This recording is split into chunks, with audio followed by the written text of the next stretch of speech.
آج کی اس محفل میں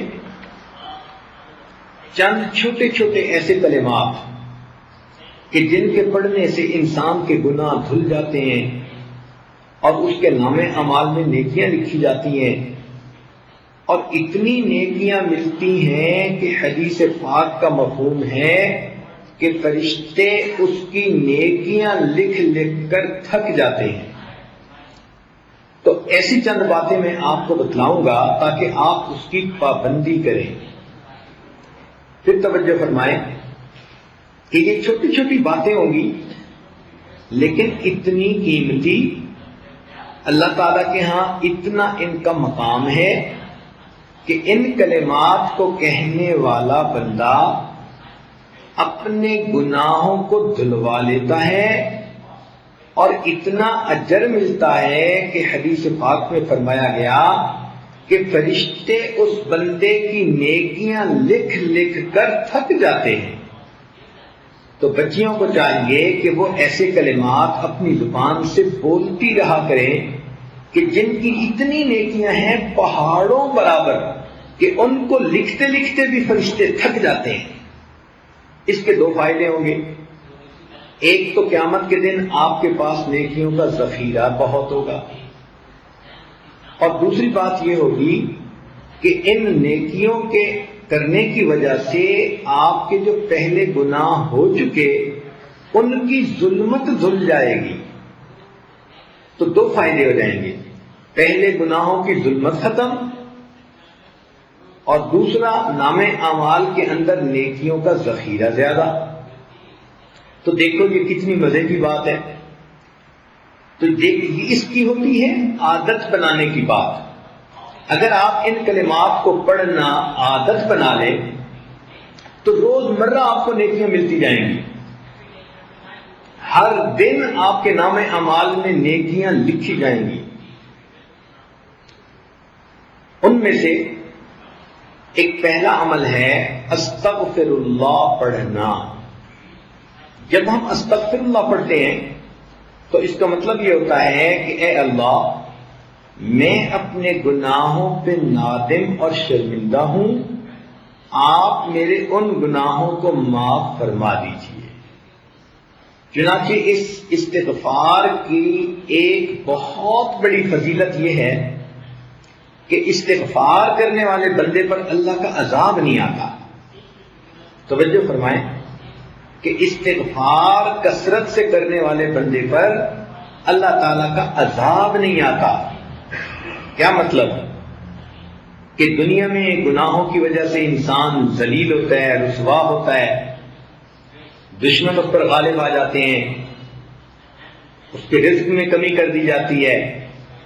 تو یہ گناہوں کا جتنا وبال ہے اللہ تعالیٰ استغفار کی وجہ سے اس کو روک دیتے ہیں۔ ہر عورت چاہتی ہے کہ مجھے دنیا میں رسوائی نہ ہو، کہیں گناہوں کی وجہ سے میری شکل ہی نہ مسخ کر دی جائے، مجھ سے رزق ہی نہ چھین لیا جائے۔ تو اگر یہ تمنا دل میں ہے تو پھر اس کے لیے آپ کثرت کے ساتھ استغفار کریں۔ سنیے قرآن عظیم الشان، اللہ تعالیٰ فرماتے ہیں ما کان اللہ لیعذبہم وانت فیہم، اے میرے محبوب جب تک آپ ان لوگوں کے درمیان ہیں اللہ ان لوگوں کو عذاب نہیں دے گا۔ وما کان اللہ معذبہم وہم یستغفرون، اور اللہ اس وقت تک بھی ان کو عذاب نہیں دے گا جب تک کہ یہ استغفار کرتے رہیں گے۔ اس کا مطلب یہ کہ نبی علیہ السلام کی موجودگی میں جو برکتیں تھیں کہ اللہ کا عذاب ٹل گیا تھا، استغفار کے پڑھنے سے بھی وہی برکتیں ظاہر ہوتی ہیں، اللہ تعالیٰ اپنے عذاب کو ٹال دیتے ہیں۔ چنانچہ مکہ مکرمہ کے جو لوگ تھے وہ نبی علیہ السلام سے کہتے تھے کہ اگر ہم آپ کا انکار کرتے ہیں تو ہمارے اوپر عذاب کیوں نہیں آتا، اور ان کے اوپر عذاب کوئی نہ آیا۔ تو یہاں پر مفسرین نے تفصیل لکھی، وہ فرماتے ہیں کہ مکہ والوں پر عذاب اس لیے نہ آیا کہ اللہ تعالیٰ کے نبی علیہ السلام وہاں موجود تھے. سوال پیدا ہوتا ہے کہ جب نبی علیہ السلام نے ہجرت فرما دی تو اس وقت عذاب آ جاتا؟ تو اس کا جواب علماء نے دیا کہ وہاں پر کچھ صحابہ موجود تھے جنہوں نے ہجرت نہیں کی تھی، وہیں رہ گئے تھے مگر کلمہ پڑھا تھا انہوں نے، بوڑھے تھے یا کوئی اور عذر تھا، تو ان کی برکت سے عذاب نہ آیا. پھر اس پر سوال پیدا ہوتا ہے کہ چلو پھر جب ایک وقت ایسا آیا کہ سارے ہی مسلمان ہجرت کر کے چلے ہی گئے تھے اور پیچھے کافر ہی رہ گئے تھے، مشرکین ہی رہ گئے تھے، تو اس وقت عذاب آ جاتا. تو مفسرین نے لکھا کہ ان مشرکین کی عادت تھی کہ جب یہ طواف کرتے تھے بیت اللہ کا تو غفرانک کا لفظ کہا کرتے تھے. غفرانک کا، اے اللہ ہماری مغفرت کر دے، یہ بھی استغفار ہے. تو مشرکوں کے اس لفظ کے کہنے کی وجہ سے اللہ نے ان کو بھی عذاب سے بچائے رکھا. تو اگر مشرک یہ لفظ کہہ دے اللہ اس کو عذاب سے بچا دیتے ہیں، تو اگر مومن کہے گا تو پھر اللہ تعالیٰ کتنے مہربان ہوں گے.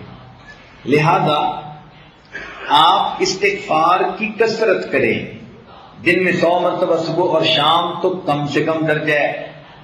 زیادہ پڑھنا چاہیں تو زیادہ بھی پڑھ سکتی ہیں. کام کاج کے دوران بھی استغفر اللہ استغفر اللہ استغفر اللہ اپنی زبان پہ رکھ سکتی ہیں.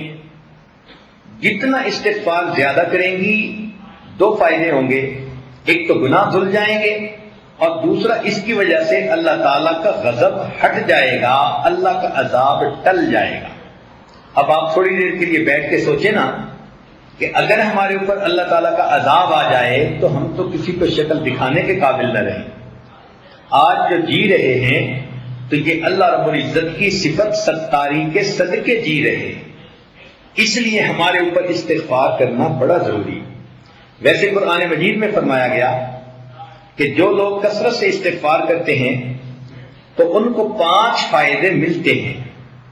ایک فائدہ تو یہ انہ کان غفارا، کہ ان بندوں کے جو استغفار کرتے ہیں ان کی مغفرت کر دی جاتی ہے. دوسرا فائدہ کہ جہاں پر استغفار کثرت سے ہوتا ہے اللہ تعالیٰ بارشیں برساتا ہے، ان کو قحط سالی سے بچا لیتا ہے. وَيُمْدِدْكُمْ بِأَمْوَالٍ، جو لوگ استغفار کرتے ہیں اللہ تعالیٰ ان کے مال میں برکت دے کر ان کی مدد کرتے ہیں.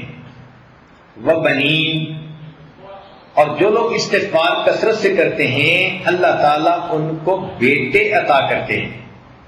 اب کون سی عورت ہے شادی شدہ جو کہے کہ مجھے بیٹے کے پیدا ہونے کی طلب نہیں، تمنا نہیں؟ ہر عورت وش کرتی ہے. اور یہ بیٹے والی نعمت کیسے ملتی ہے؟ قرآن پاک کی آیت کا مفہوم کہ استغفار زیادہ کریں گی تو اللہ رب العزت بیٹے کے ساتھ بندے کی مدد فرمائیں گے. جنات، اللہ تعالیٰ باغ عطا فرمائیں گے. وَيَجْعَلْ لَكُمْ أَنْهَارًا، اور اللہ تعالیٰ زمین سے پانی کے چشمے جاری فرمائیں گے. اس لیے ہمیں چاہیے کہ ہم کثرت سے استغفار کریں. استغفار ہر بندے کو کرنا چاہیے، چاہے نیک ہے چاہے بد ہے. اس لیے کہ اگر کافر ہے تو کفر سے توبہ استغفار کرے، اگر عام مسلمان ہے تو اپنے گناہوں سے توبہ استغفار کرے، اگر گناہوں میں ملوث نہیں ہوتا، نیک بندہ ہے، تو اس کے دل میں بھی جو غفلت آ جاتی ہے اس سے استغفار کرے. اور اگر کوئی کہے کہ میرا دل غافل بھی نہیں ہوتا، تو ایسے بندے کے دل و دماغ میں بھی شیطان وسوسے تو ڈالتا ہے، ان وساوس شیطانی پہ استغفار کرے. اور اگر کوئی کہے کہ مجھے تو شیطان وسوسے بھی نہیں ڈالتا، تو وہ بھی اپنے اخلاص کی کمی کے اوپر استغفار کرے کہ جتنے خلوص سے ہمیں زندگی گزارنی چاہیے تھی ہم نہیں گزار پا رہے. تو استغفار کے کرنے سے انسان اللہ تعالیٰ کے عذاب سے امن میں آ جاتا ہے، بچ جاتا ہے، گناہ دھل جاتے ہیں. اور اللہ تعالیٰ اس کی مدد فرماتے ہیں رزق میں برکت سے، بیٹوں میں برکت عطا فرما کے، اور اس کے اللہ تعالیٰ دنیا کے ان مسائل کو حل فرما دیتے ہیں۔ آپ استغفار کی کثرت کریں گی تو آپ کو کسی عامل سے کوئی عمل پوچھنے کی ضرورت ہی نہیں رہے گی۔ کاروبار کی پریشانی استغفار سے ختم، کیونکہ اللہ تعالیٰ جو فرماتے ہیں کہ مال کے ذریعے سے مدد کروں گا۔ اگر اولاد کی پریشانی ہے تو وہ استغفار سے ختم، کیونکہ اللہ تعالیٰ فرماتے ہیں کہ میں بیٹے دے کر ان کی مدد کروں گا۔ اگر کسی کا کام نہیں چلتا تو جیسے اللہ فرماتے ہیں کہ میں باغوں سے پھل عطا کروں گا، اللہ تعالیٰ ان کو دکان سے بھی پھل عطا فرمائیں گے، کاروبار اچھا چلے گا۔ تو ایک استغفار کی کثرت سے ہماری زندگی کے کتنے مسئلے حل ہو جاتے ہیں۔ دوسرا کام یہ کہ انسان کی زندگی میں کبھی خوشی ہوتی ہے، کبھی غمی ہوتی ہے، کبھی کام مرضی کے مطابق ہوتے ہیں اور کبھی کام مرضی کے خلاف ہوتے ہیں۔ تو اگر تو کام مرضی کے مطابق ہوں تو ہمیں اللہ کا شکر ادا کرنا چاہیے، اور اللہ تعالیٰ کا شکر ادا کرنے کا آسان طریقہ یہ ہے کہ زبان سے الحمدللہ کہیں۔ ہمیں چاہیے کہ ہر نعمت پر ہم اللہ کا شکر ادا کریں۔ اس شکر ادا کرنے کی فضیلت یہ ہے کہ آئی ہوئی نعمت انسان سے واپس نہیں لی جاتی۔ لَإِن شَكَرْتُمْ لَأَزِيدَنَّكُمْ، اللہ تعالیٰ فرماتے ہیں کہ اگر تم شکر ادا کرو گے ہم اپنی نعمتیں اور زیادہ عطا فرمائیں گے۔ اب مثال کے طور پر کتنے کام ہماری مرضی کے مطابق ہوتے ہیں، تو جب بھی کوئی کام مرضی کے مطابق ہو تو چپکے اپنے دل میں اللہ کا شکر ادا کر لو، اپنی زبان سے الحمدللہ پڑھ لو۔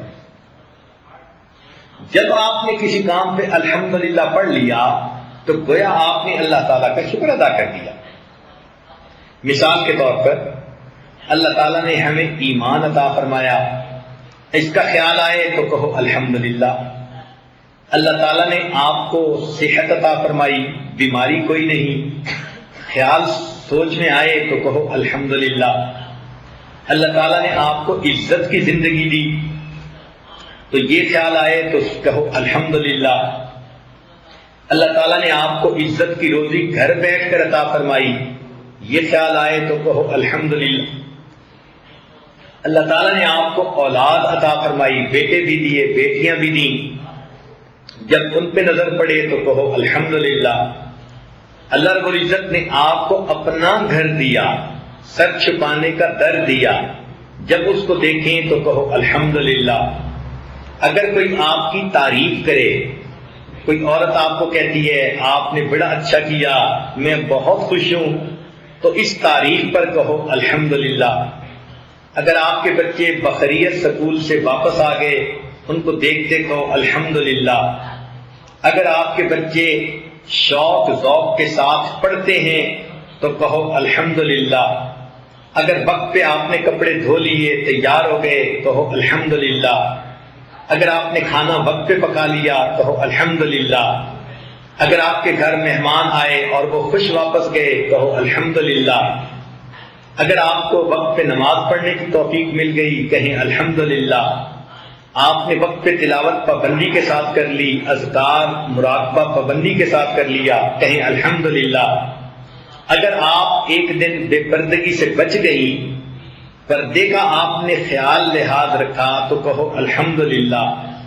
اگر آپ نے کسی دل میں کسی کا دل نہیں دکھایا تو کہو الحمدللہ۔ معلوم ہوا کہ جب بھی کوئی کام آپ کی مرضی ایکسپیکٹیشن کے مطابق ہوتا ہے، اس کام پر اگر آپ الحمدللہ کہہ لیں گی تو اللہ تعالیٰ کی شکر گزار بندیوں میں شامل ہو جائیں گے۔ جب آپ کا دل خوش ہو، کسی بات پہ سکون ہو تو کہو الحمدللہ۔ آپ کا خامن گھر آیا اور مسکراتے چہرے کے ساتھ آیا، آپ کو دیکھ کے مسکرایا، کہو الحمدللہ۔ ناشتہ آپ نے ٹھیک وقت پہ خامد کو کروا دیا، کہو الحمدللہ۔ بچوں کو خوش کھیلتا دیکھا، کہو الحمدللہ۔ آپ کو کسی دن ساس نے تنگ نہیں کیا، کہو الحمدللہ۔ نند نے کسی دن آپ کو تانا نہیں دیا، کہو الحمدللہ۔ اگر آپ کی کوئی دعا قبول ہو گئی، کہو الحمدللہ۔ آپ سوئیں اور آپ کو پرسکون نیند آئی تو جاگنے پہ کہیں الحمدللہ۔ بھوک لگی تھی، آپ نے کھانا کھا لیا، پیٹ بھر کے کہو الحمدللہ۔ پیاس لگی تھی، ٹھنڈا پانی اللہ نے دیا، پی کر کہیں الحمدللہ۔ نرم بستر اللہ نے سونے کے لیے عطا فرمایا، بستر پر لیٹتے ہی کہیں الحمدللہ۔ تو اگر آپ غور کریں تو مجھے تو لگتا ہے کہ ہمیں ہر وقت ہی الحمدللہ کہنا چاہیے، حالانکہ ہماری عورتیں دن میں ایک دفعہ بھی نہیں کہتی ہوں گی الا ماشاء اللہ۔ تو غور کریں کہ کتنی غفلت کی زندگی ہم گزار رہے ہیں کہ ہمیں تو لمحے لمحے اللہ کی نعمت پر شکر ادا کرنا چاہیے تھا، اور ہمیں اس بات کا احساس ہی نہیں، اور اللہ کی ان نعمتوں کو ہم ایسے استعمال کرتے ہیں جیسے کہ ہمارا حق تھا جو اللہ نے ہمیں دے دیا، حالانکہ جن کو یہ نعمتیں نہیں ملی ان سے جا کے پوچھو نا۔ اب جس بچی کا رشتہ نہیں آتا اس سے پوچھو کہ وہ دل میں کتنا دکھی ہوتی ہے۔ آپ کو اللہ نے اگر محبت کرنے والا خامد دیا تو کیوں زبان سے نہیں نکلتا الحمدللہ؟ الحمدللہ کا لفظ تو آپ ایک دن میں سینکڑوں دفعہ کہنے کی عادت ڈال لیں، بات بات میں الحمدللہ یہ ہوا، الحمدللہ یہ ہوا، بات کرتے ہوئے یہ کہیں۔ تو شکر ادا کرنے سے انسان کو ایک تو نعمتوں میں اضافہ نصیب ہو جاتا ہے، اور ایک دوسرا فائدہ یہ کہ شکر ادا کرنے سے اللہ کا عذاب ٹل جاتا ہے۔ جیسے استغفار سے عذاب ٹل جاتا ہے نا، شکر ادا کرنے سے بھی عذاب ٹل جاتا ہے۔ سنیے قرآن عظیم الشان، اللہ تعالیٰ ارشاد فرماتے ہیں ما یفعل اللہ بعذابکم ان شکرتم وآمنتم۔